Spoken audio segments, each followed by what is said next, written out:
मेरा नाम है प्रदीप चौरसिया और मैं आज आप सभी का अपने YouTube channel new Gurukul centre of excellence पर स्वागत करता हूं।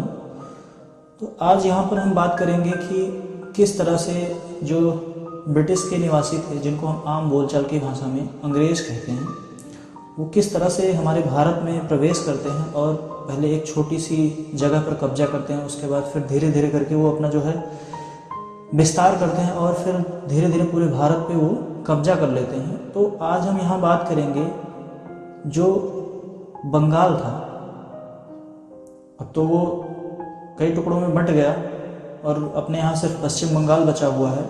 तो हम उस टाइम के बंगाल की बात कर रहे हैं और वहाँ पे गवर्नर जनरल को किस प्रकार से शक्तियाँ प्रदान की गई उसके बारे में आज हम आपको बताएंगे। तो चलिए हम आपको लेके चलते हैं सन 1772 में। ये वही समय है जब सन 1772 ईस्वी में बंगाल के जो गवर्नर थे, जिनका नाम था वारेन हेस्टिंग्स, इनको पहली बार बनाया गया बंगाल का गवर्नर जनरल। ध्यान दीजिएगा, ये पहले वहाँ के गवर्नर थे और इनको जो है नए नाम गवर्नर जनरल से जो है सम्मानित किया गया और इनका जो शासनकाल था ये 1772 से 1785 ईस्वी तक था। ध्यान दीजिएगा, 1772 से 1785 ईस्वी तक था। और ये वही 1772 था जिस टाइम पे जो द्वैत शासन था उसके समाप्ति की घोषणा की गई थी। और ये वही दौर था 1772 के जस्ट एक साल बाद सन 1773 में रेगुलेटिंग एक्ट जो है पास किया गया था। और उसी रेगुलेटिंग एक्ट 1773 के द्वारा 1774 में कलकत्ता में एक सुप्रीम कोर्ट, जिसको उच्चतम न्यायालय कहते हैं, स्थापित किया गया था। और वो भारत का पहला उच्चतम न्यायालय था और जिसके प्रथम न्यायाधीश जो थे उनका नाम था सर एलिजा इम्पे या इप्पे, कहीं कहीं पे बोलते हैं। तो यहाँ पे हम बात कर रहे हैं वारेन हेस्टिंग्स की। ये इन्हीं का शासनकाल था। अब हम धीरे धीरे आगे बढ़ रहे हैं और पहुँचते हैं 1781 में। तो 1781 में समय किसका था? वारेन हेस्टिंग्स का। और ये क्या थे? ये बंगाल के गवर्नर जनरल हुए थे। कौन से? पहले नंबर के बंगाल के गवर्नर जनरल थे। और 1781 में मुस्लिम की शिक्षा को बढ़ावा देने के लिए प्रथम मदरसा स्थापित किया गया था। कहाँ पे? कलकत्ता में मुस्लिम शिक्षा को बढ़ावा देने के लिए प्रथम मदरसा स्थापित किया गया था।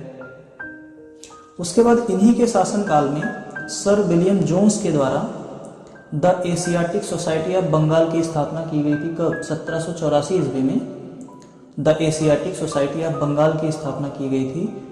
समय था वारेन हेस्टिंग्स का, लेकिन ये जो पहल की गई थी ये सर विलियम जोन्स के द्वारा की गई थी। उसके बाद इन्होंने एक और पहल की। इन्होंने क्या किया? जो राजकीय कोषागार था इसको मुर्शिदाबाद से हटाकर कलकत्ता जो है ट्रांसफ़र कर दिया। फिर आगे बात करते हैं कि भारत में एक नया एक्ट आया 1784 में, जिसको कहा गया पिट्स इंडिया एक्ट। अब पिट्स इंडिया एक्ट क्या था इसके बारे में हम आपको किसी और वीडियो में बताएंगे। अभी यहाँ हम बात कर रहे हैं बंगाल के गवर्नर जनरल वारेन हेस्टिंग्स के बारे में। तो जो पिट्स इंडिया एक्ट 1784 था, इसके विरोध में जो वारेन हेस्टिंग्स थे इन्होंने क्या किया? इस्तीफा दे दिया। और ये जब इंग्लैंड वापस गए तो वहाँ पे बर्ग के द्वारा इनके ऊपर महाभियोग चलाया गया और महाभियोग के द्वारा इनको जो है 7 वर्ष की सज़ा सुनाई गई। लेकिन बाद में इन्हें छोड़ दिया गया। 7 वर्ष की सज़ा सुनाई गई थी और बाद में इनको छोड़ दिया गया। देखिए, जो वारेन हेस्टिंग्स थे इन्होंने क्या किया? न्याय व्यवस्था में अनेक सुधार किए और जिसके कारण इन्हें भारत में निष्पक्ष न्याय का जन्मदाता कहा जाता है। अगर आपको कहीं पे भी क्वेश्चन मिले कि भारत में निष्पक्ष न्याय का जन्मदाता कौन था, तो आप आंख बंद करके वारेन हेस्टिंग्स को टिक कर देंगे। और यही वारेन हेस्टिंग्स थे जिन्होंने मुगल सम्राट को जो पेंशन मिलती थी ना, वो 26 लाख की धनराशि थी, इन्होंने क्या किया? बंद करवा दिया। और जो इनके अधिकार क्षेत्र में जो जिले आते थे,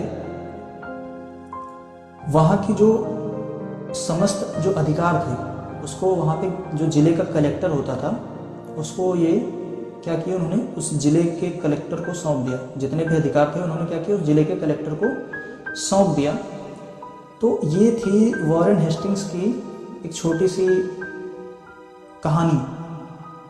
अब जो अगले बंगाल के गवर्नर जनरल हुए वॉरेन हेस्टिंग्स के बाद 1786 में, जिनका नाम था लॉर्ड कॉर्नवालिस, तो लॉर्ड कॉर्नवालिस के बारे में हम आपको अगले वीडियो में बताएंगे।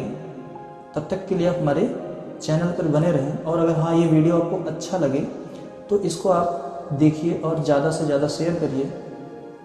और अगर आपको इसी तरह के इंटरेस्टिंग वीडियोस चाहिए तो आप हमारे चैनल को सब्सक्राइब करना मत भूलिए।